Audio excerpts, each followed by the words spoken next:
The next thing that we are going to look at is the energy changes involved when there is a change in state.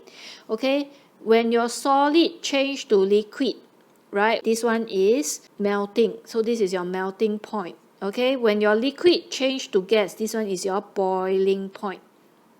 Okay, so for example, if you use water or ice as an example, as solid is 0 degrees Celsius, liquid maybe 25, and then gas, this is more than 100 degrees Celsius, right?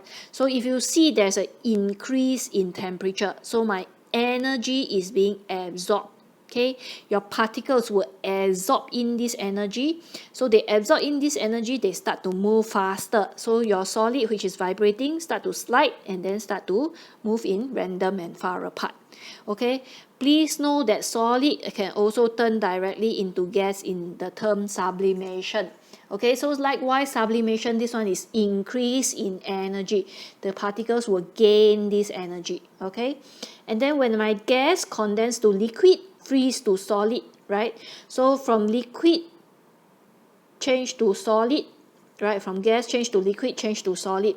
What is going to happen? The energy change, right? From 100 degrees, I change back to 0. I am losing this energy, right? So from 100, I lose to 0. So I'm losing this energy. So when they lose this energy, they move slower.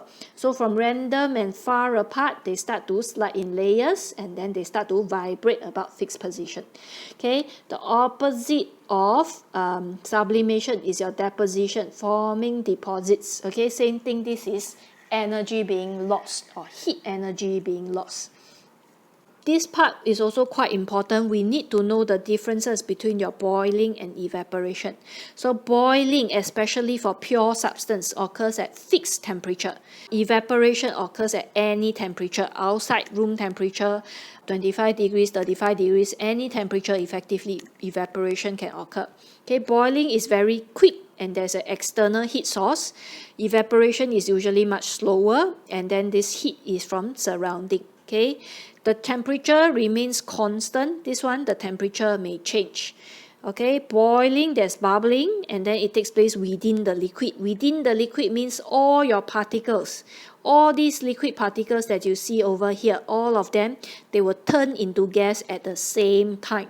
Okay, but for evaporation, this one only take place at the surface. If this liquid is evaporating, only this first layer will evaporate first, followed by the next layer, followed by the next layer. Okay, so this one, actually we already talked about it just now over here in sublimation, but I will just go through it again. Okay, sublimation is the process where solid turns into gas directly. Okay, so sublimation occurs at the surface only. Alright, and then it is when my solid, they gain enough energy and then they break away to escape as gas. So sublimation, common products that sublime, we have to know your solid iodine, solid ammonium salt, okay, ammonium something, they will sublime. Your solid carbon dioxide will sublime. The naphthalene, the mothballs, will also sublime. Okay, the description, when we want to describe the change in state using energy, what do we do? Okay, so we can say something like this. Okay, we are describing the deposition. So iodine vapor changes back into solid during deposition. What happens? The iodine, they lose heat to the cold surface, and then iodine particles, they lose kinetic energy. So they lose heat, they lose kinetic energy, and then when they lose the kinetic energy, they move slower.